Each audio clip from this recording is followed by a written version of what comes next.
Thanks a lot for joining today. For viewers, today we have Shiva. He has completed his project management degree. We will be curious to know the kind of journey that he had that took him to Canada and going through the course and the kind of challenges that he faced and the kind of achievements that he has got. So those who are not yet subscribed the channel, please feel free to subscribe. Stumble Meet is a channel for those who are interested in pursuing a career in abroad. Yeah. Hello, Shiva. Hey, hi Venkat. So, can we please start with an introduction about yourself and your background related to your engineering degree? Yeah, sure. Yeah. So surprisingly, so now since it's all tech and software, right? So my degree, I graduated in 2015, and I graduated in mechanical engineering stream.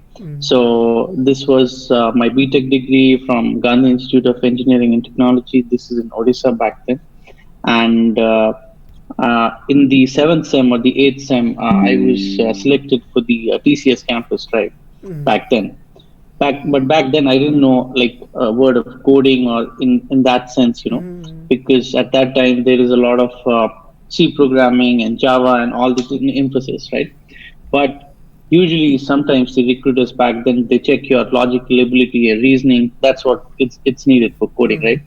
And I was good at that, and so based on that fact, I was selected at TCS, All right. and I began my journey with TCS first in Kerala with the initial learning program, and then I was mapped to Bangalore location.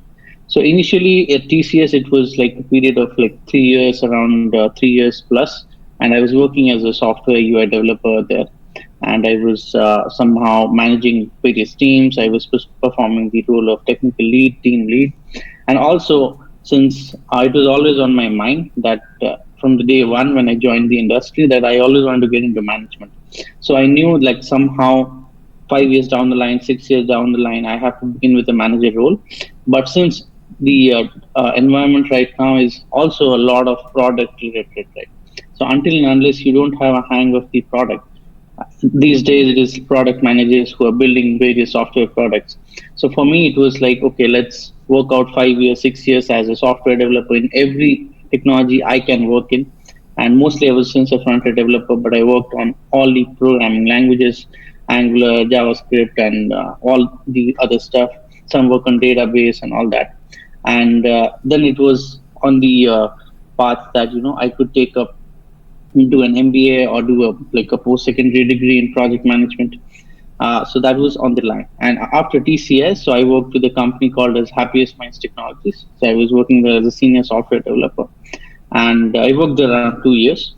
And after that, I came to Canada, and I was pursuing my post-secondary degree in project management at Algoma.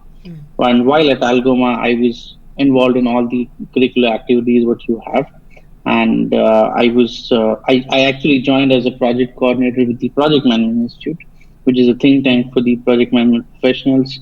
And I became a project manager there during just after my school finished, and then I joined as a project manager in a tech firm in Toronto here in Canada.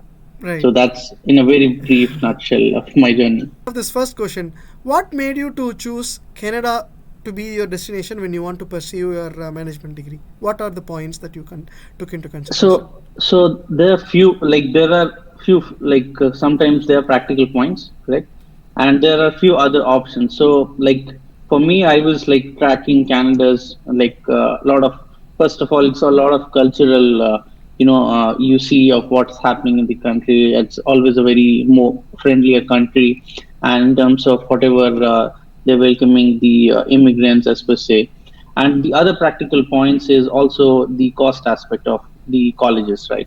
Now, like when I was, I gave the GMAT exam, the IELTS, whatever and stuff, right?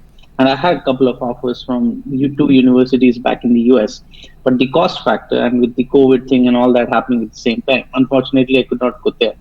But since Canada had a lower cost aspect attached to it, and that was one of the main points. And in terms of scholarships, also, I got some scholarship on my study during that time. And it's easier also when you are considering other factors, timeline, it depends if you want to stay for a long time, if you don't want to stay for a short time, and all of that. And considering those points, and that's why I decided to like move to Canada in that sense. Mm-hmm.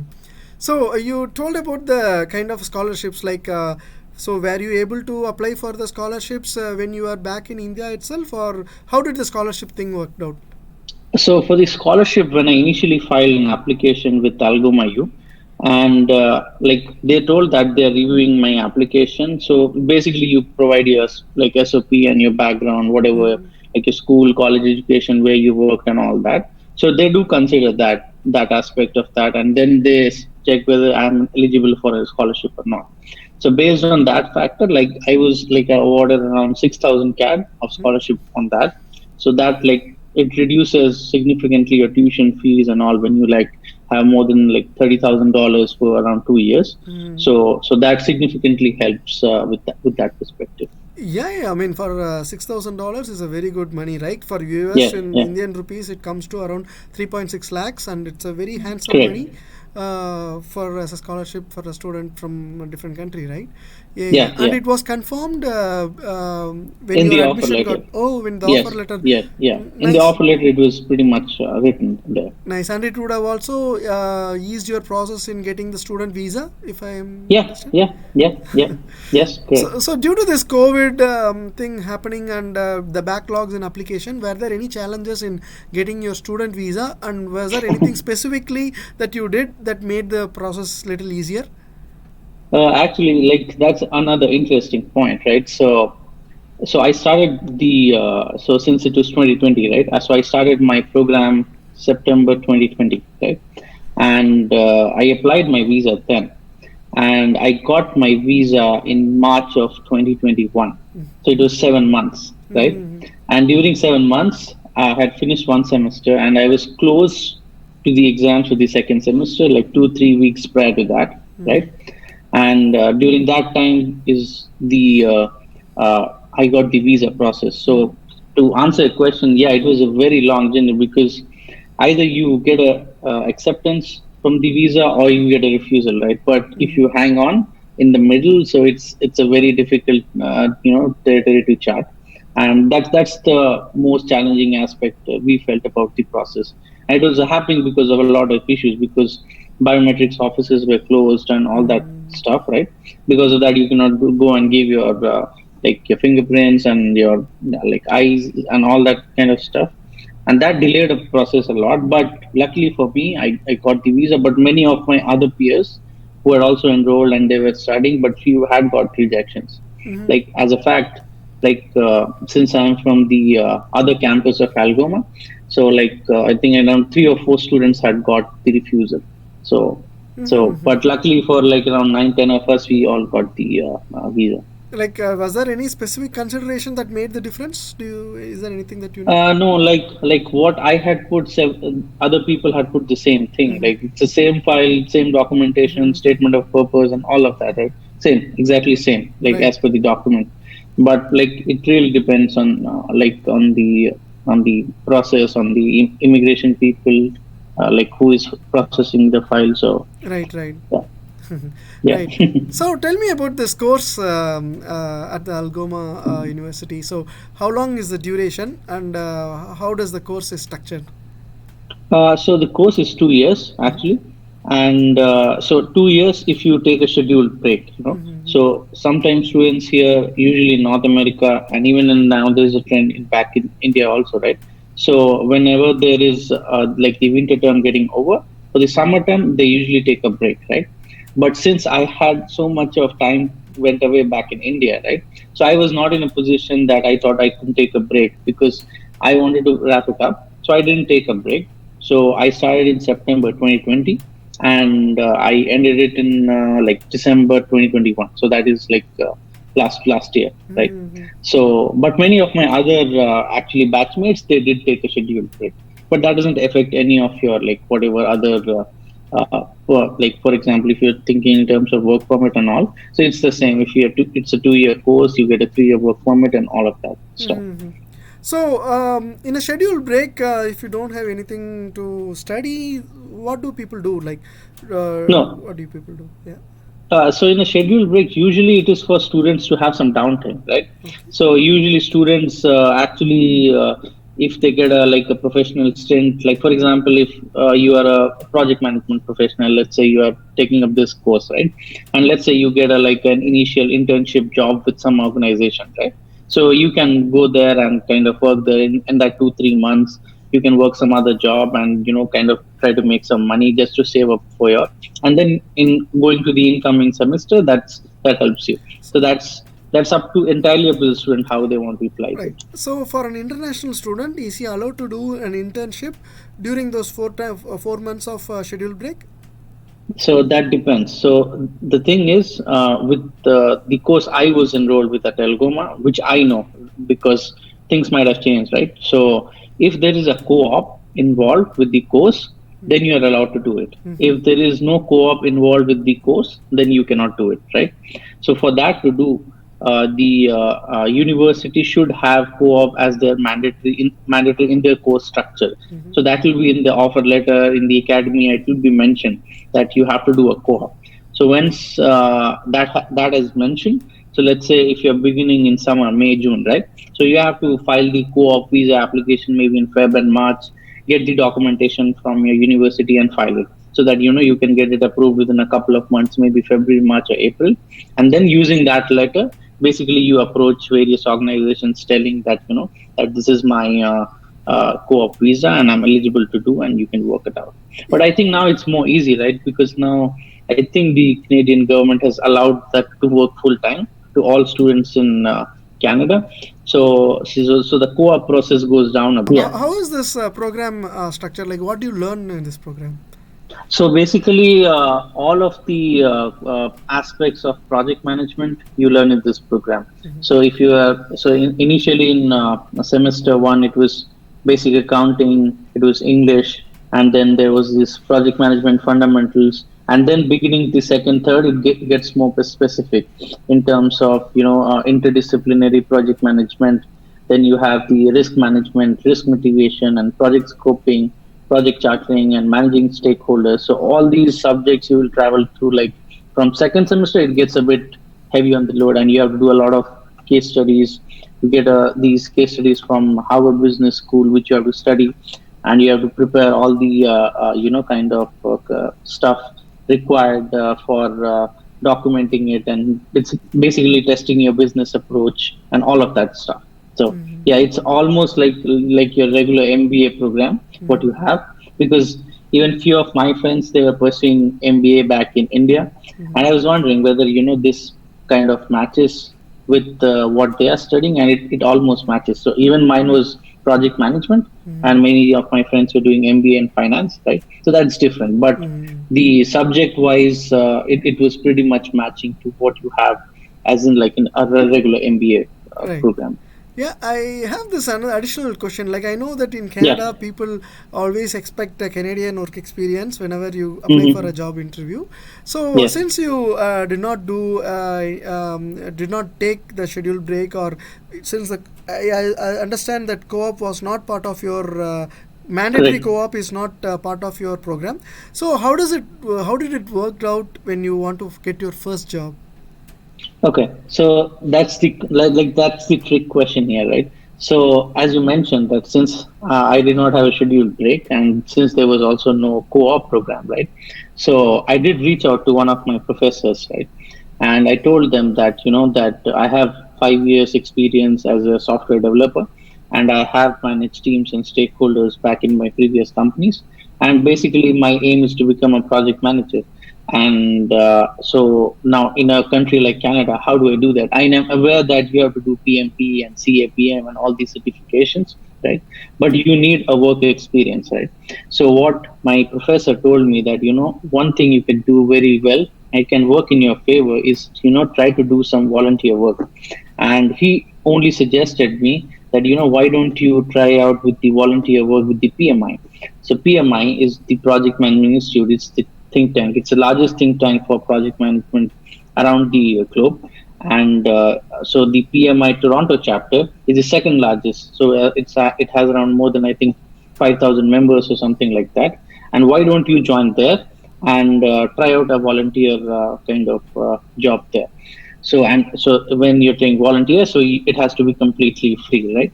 So what I did was, I think this was in September of 2021. So I took the PMI membership, right? I enrolled, and then based on the PMI Toronto location, because Toronto is one of the biggest tech sectors, right? So you get a lot of network here. So it made sense to me to take kind of a role here. And then I applied for a few of the volunteer positions which were available. So these positions were like business analyst, project coordinator, project manager, and all that stuff. So with my background, with my resume, I applied there. And then I got a call back from the HR, from the PMI, stating that we are interested for your profile and we would like to interview you. Then there were two rounds of interview for this. So there was the interview with the HR, basic catch up and what things to do, and then there was a interview with the project manager. And once that round was over, I had my round with the director of the PMI. And so this was basically for the membership portfolio. So there are various portfolios inside PMI, right? So there's membership, there's communications, there's technology, and all of that. So with the membership portfolio, so the main job is basically PMI works on memberships, right? So if you take a membership, you're provided all the study material of project management. You get stuff on scoping and calculation, risk, and all of that, right? And once you take that, basically you contribute whatever membership fee is there in terms. So that's for 1 year. You take the membership for 1 year. So the main role of the membership is to boost the revenue of the portfolio in terms of increasing the volunteers or increasing the memberships, right? So that was the main job there. And then I was selected as the project coordinator. So our main job, so this I believe I started in September of 2021. So every week, so this was I think 8 to 15 hours the workload for this. And every week we used to have call with project managers, the project coordinators, the directors, the VP, and everybody on the board who were part of the portfolio. And we basically would be working, drafting, basically to organize events, right? Which kind of allows participation of people into the PMI and motivates them to, kind of take membership. So that way the membership gets boosted up and the revenue goes up for the portfolio. And people who join in, like me or maybe somebody else, they get a hand of project management and they can learn or train courses. Then there is agile coaching. Then there is all this Toastmaster. So there are a lot of things involved with that. So that thing I did for like around September, October, valid till February. So that experience of 5-7 months I gained with the PMI. And when I went to apply to get my first job, so it took me 3 months. So this was January 2022. So Jan, Feb, and March. So March 31st, March end, I got my first job here. So those 5-6 months as a volunteer with the PMI, combined with my experience of tech experience back in India, that all helped me get my this current job that I Right. have. And the current job is also with PMI, right? No, no, no. This is with another tech firm. It's an IT consulting firm called Okay. as Project X. So it's based out of Toronto. Okay, So okay. I am still a volunteer with the PMI. Right. So I was project coordinator first, and then I was promoted to a project manager role back in February 2022. Okay, okay. So that like that ladder helped me get this current job that I have. Fantastic, fantastic. Like many people actually struggle who move to Canada first struggle to get their first job because of the lack of Yeah, internship experience or other Canadian experience. And it was really nice to volunteer yourself in a place yeah, like PMI, and yeah, where people all from other companies will do recognize it, and you get to the first job, right? That is fantastic. So yeah. Venkatesh, this is like, and I continue to volunteer, right? So I'm still a volunteer. I still so right now all that time when I was doing it was all like it was virtual, right? So I was right? But now there are a lot of in-person events happening in downtown Toronto and stuff. So we do go engage with various people who come from different backgrounds, either there's construction, manufacturing, technology, healthcare, and finance and retail. So we engage a lot of them with on these in-person events, and then we have all these virtual events too. So yeah, so I love that, and I continue to do that. Great, great, great. So, what were the Yeah. exam scores that were taken into consideration for Algoma admission? So I had given the GMAT, and even I had given the IELTS. So GMAT is not like a mandatory score which is needed by Algoma University for its program. But anyways, I had given it because I was planning maybe to do a regular MBA kind of program. So it was GMAT and IELTS. Those two exams I gave. Right. So, and since you mentioned about scholarship, how likely one gets scholarship in Algoma University? It means, is it first come first serve, or like how many of your batchmates had scholarship? So I think how, if I remember correctly, so I think many of the people got, but I'm not sure exactly who got, but many of the people from our batch got, because I'm not exactly sure if other guy got or not, but I had three or four, like five friends of mine Hmm. who have got the scholarship. So it really depends. It's like a combination of, it's like several things. Like Nice. it depends on your profile. It depends on several other factors, and it's basically the university which takes decision on it. Hmm. Now, another curious question that many people will Yeah, be sure, interested sure, to Venkatesh. know: how much does it cost, and how one can manage that cost? Yeah. So for my total fee, which I was saying, right? So for 2 years, this is, I'm telling you, without any scholarship, right? So it was around $36,000. So when I was enrolled, so let me remind you, this is back in 2020, right? So now factors changes, economic changes, there can be increase or decrease in cost, right? So then it was $36,000, right? And so on top of that, I got the $6,000 off, right? So then it was $30,000. And once I had completed all my, so this is just the tuition fee. I'm not counting the living cost at all, just the tuition fee. And I think when I finished up and I calculated, it was around 31,000 something. That's it. So miscellaneous, the miscellaneous fees, right? With every college, any university you go. So it came around 31,000 near to that. So. Hmm. So, and is there any best practices that one can follow in managing this cost? What is the best advice? How one can arrange this funding, and how one can, if people don't have enough funding, how did they, from your friends circle, or how did they happen to manage that during this course time? So since the first year fee usually you give off, right? So when you are applying for your visa, so typically people are not worried about the first year fee, right? Mm. So So, the entire but fees this, needs to be given. The entire no, needs no, like only the fifteen first thousand. year. First year, only the first For year fee. first year means The like, is it close to around $15,000 you need to pay upfront? Yeah, correct. Yes, yeah, that was Okay. paid upfront. Not Yeah, the first yeah. semester, it's a whole first year. Yeah, whole Okay. first year, Uh-huh. correct. Uh-huh. So when I applied for my visa, I had paid around $15,000, right? Okay. And the rest $15,000 I had given off once, like we are third semester, fourth semester during those times, right? Mm-hmm. So that's what, like, so my case was again different. Like, but people once they apply for the first year, and you travel in that during that time, right? So the first year fees is kind of managed in terms of what you are trying to do. And many people, if they are giving out of their savings, many people do an educational loan from various nationalized banks back in India, whether it's SBI or like other banks, HDFC, whatever, right? And if you have your own personal funds, that's different. So it's the second year fee, which it really matters how do you arrange it, right? Now, if I was mentioning to you, right, so the scheduled break. So the scheduled break of 3 4 months is actually the time students take off to earn that extra money so that they can pay off, right? So if you like work maybe 40 hours in a week, like during the, if your 1 year is complete, and if you lets you go to a scheduled break, so during those 3 months, like students can earn like maybe 5,000 $7,000. Like it really depends, and it depends on what kind of work you do, whether you're like working in a corporate or whether you're working some other odd job. So it ranges. And students from that time, kind of work 5,000 or $7,000 during the scheduled break, which is where it is legally allowed to work 40 hours on that time. and people then try to give it to the next semester, like try to give the fees.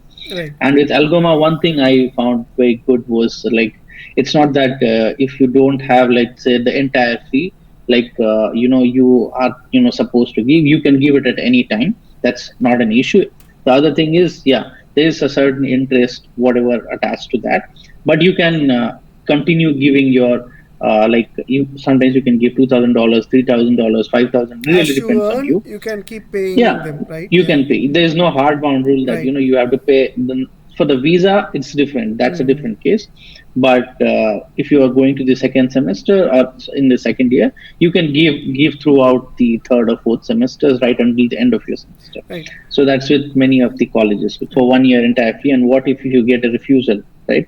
So do you mean all your money is gone? No, it's not like that. So if you get a refusal, right? So that refusal comes from the immigration. You basically provide to the university where you got your visa rejection, and I think they deduct 300 or 200 CAD from that money, and they return everything to you. And that process gets completed within 2-3 weeks, because by law they are mandated to do, because the immigration is the supreme authority, and since they have rejected, so the colleges or universities, they don't have any right to keep your money. They had to initiate that process and refund that money back to you. What if half the course got complete? Like some of your friends who got the rejection, they had their first semester or 1.5 semesters completed, right? So how does that work out? Like, won't university say, "Hey, we have taught you, so we'll keep part of this tuition," or how does it work out?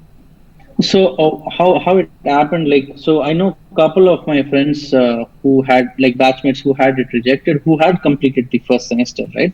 So now, obviously, the case given here is, since you have completed one semester, now you're in the second semester. So what the college did was they told, if you want to reapply, right, you can reapply with us, right? And if, let's say, if you don't want to reapply, whatever first semester marks or credits you have, we will give it to you, right? So, for example, so I think for project management it is 60 credits, right? If I remember. Now, in the first semester, you complete 12 or 15 credits, right? So, those 12, 15 credits, if you want to continue with you, you already have it, or you can transfer it, right? But the first semester, but the thing is, they again reapplied and they got the visa again, right? So it was not the case that they had to go again and kind of initiate that refund. But those couple of my friends, they again applied and they got it again, right? So for me, like, I'm not sure any of the other person who decided to, like, completely complete their first semester or second semester and then got refused or stayed back. So I don't know anyone, like, with that aspect. Right, right, right. So the second time the college steps in to help you to reapply, Yeah, and once the application goes in the name of college, most likely you won't get rejected because it is a university, reputed university, that is yeah, yeah, vouching for you in terms of, hey, yeah. he's our Correct, student, give us the correct. study permit and the visa, And right? your Yeah. credits don't go away. Whatever Right, credits you earn, it stays with you, right. right? Like, for example, if you don't want to go with that university, maybe you want to go with some other university, right? But still you have that mark sheet, right? So that all counts towards your stuff. So it's Mm. not a waste, right? So it's not technically, it can be a bit of a waste if you think from all the like doing all the process, but you still earn your credits. That 12 credits nobody can take from you. Okay, okay. So, how was the part-time experience? Like, were people doing part-time in the university itself, or on-campus jobs more for students to engage during their studies in Algoma? So in Canada in general, it is like so when you are a student, you work like off campus hours. So off campus, you're supposed to work, like, allowed to work 20 hours, right? So for me, I was actually studying back in Northern Ontario. So I was in a place called Sault Ste. Marie, where is the main campus for Algoma University. So Sault Ste. Marie, so Algoma has two campuses, like three campuses. One is in Timmins, one is in Sault Ste. Marie, and then you have in Brampton, right? So back then where I was, so it was a bit of a small place. It's not a very big place, right? So, but there were students working on campus. Like, you can be an instructor, or, like, there's this teaching assistant job, right? So few of the professors are there and they need help with whatever. So this all a public role and all that stuff, right? So not all students, but I knew a couple of students who were undergraduates actually, and who had worked I think they were in their third or fourth year, so they were doing a teaching assistant job at the university, right? I think it was 25 hours they were working. So, but there was no position as such. I wanted to work because even I was interested for that, like for a instructor or something like that to teach because of my experience. But that was not the case, or there was no role available. So I was doing part-time job. I was working as a chef at a KFC restaurant for around 3 months, and then I moved to Walmart where I was working as a customer service associate. So Walmart, I think I worked like around 7, 8, 9 months till the time I got my project management job. So from that, like I was working 20 hours, and it was a lot of fun, like to work in a different kind of industry. So yeah. Right, right, right. So back then, when you are just mentioning, like when you are working off campus, you are allowed to work 20 hours, and then it got changed to 40 hours, like if Yeah. needed. Oh, Yeah, okay it, then. it got changed to 40 hours. I think if you check September, October, that's the timeline. September If you can 2020, two, 21? 22, 22. Okay, 22. just very recently. Just last year, Okay, just okay, last year. okay. Yes, yes, Okay, yeah. okay. That's This change was recent. Yeah, Oh, okay, okay. Probably it could have been. Maybe we can check it. Like maybe it's all because of the labor crunch that the yeah, country is facing, and exactly. right. You're correct. Yeah, Okay, yes, okay, yes, okay. Right, right, right. Okay, it's always viewers. We don't know like at what time people will be watching this video, so it's always better to check the legalities yeah, at that point in time as you are correct. getting enrolled as student, the visa Yes. process and everything.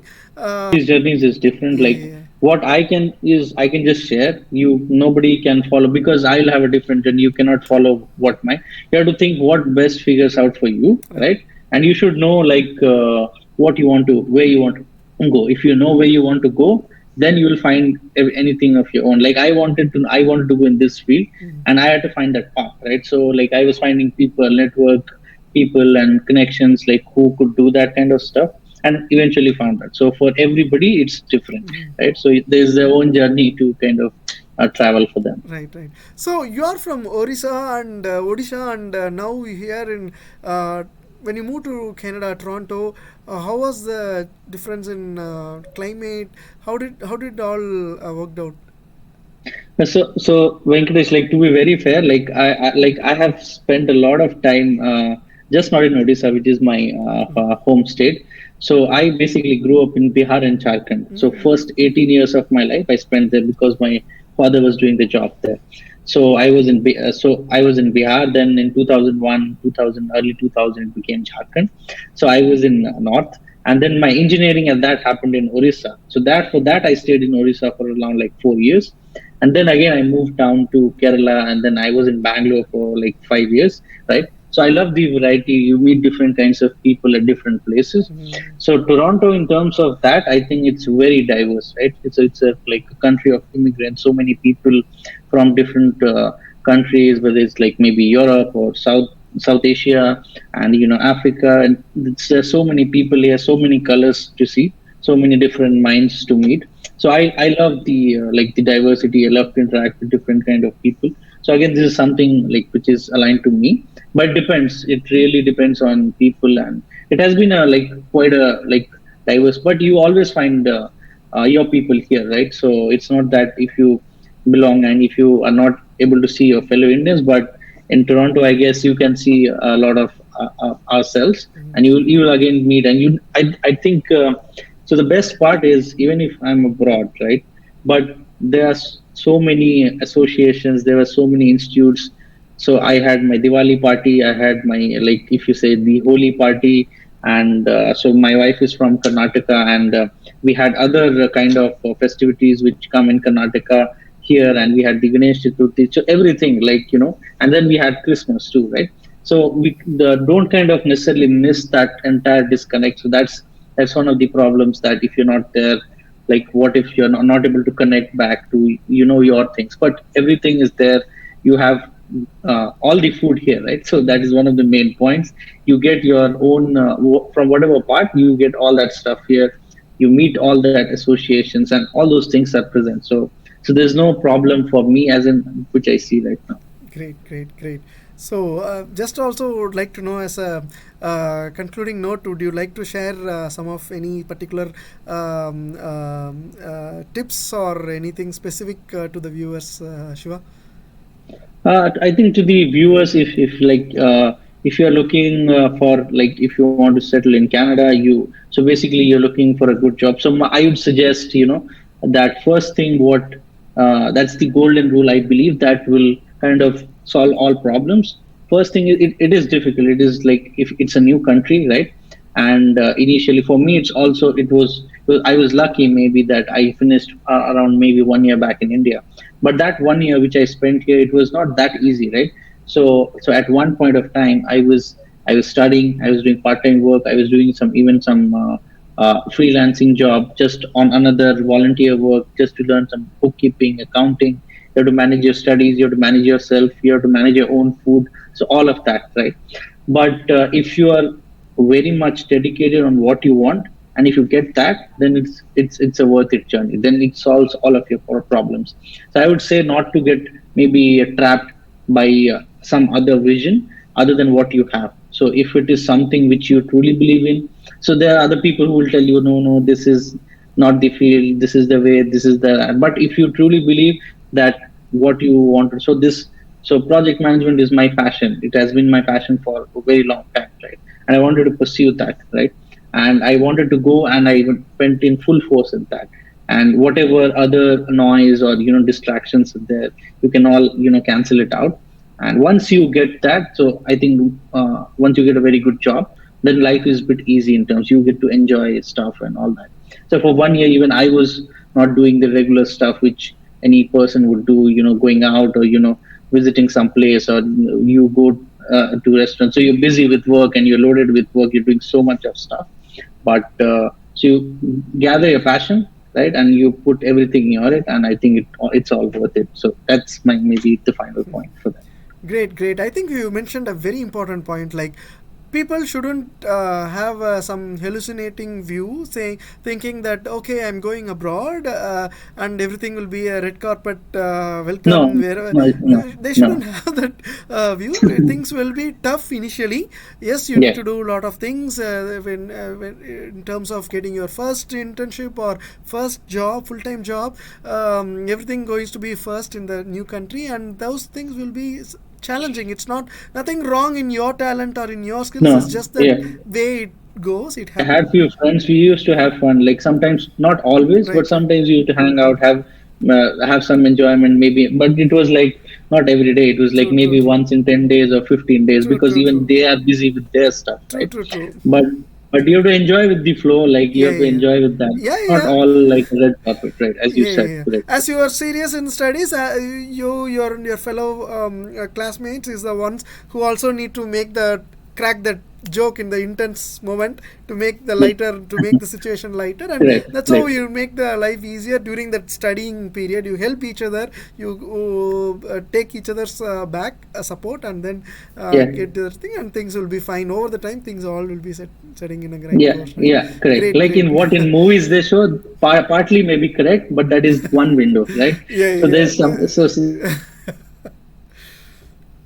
So this is what is behind the window, right? So Right, that's the whole right, point. right. Yeah, yeah, yeah, yeah, yeah. Face the challenge, and it will be rewarding. Yeah, Yeah, yeah, great. correct. Yeah, yeah. You have to Great. be at it. That's it. Yeah, yeah, great, great, awesome, awesome, and I wish you all a great success, Shiva. Thanks a lot for taking your time and Yeah, thanks, connecting. Venkatesh. Great chatting with you, and it's a lovely experience with you, sharing with yours, and even hearing back from you. So it's been a great conversation. Yeah, yeah. I love to be part of this. Fantastic. Thank you, Shiva.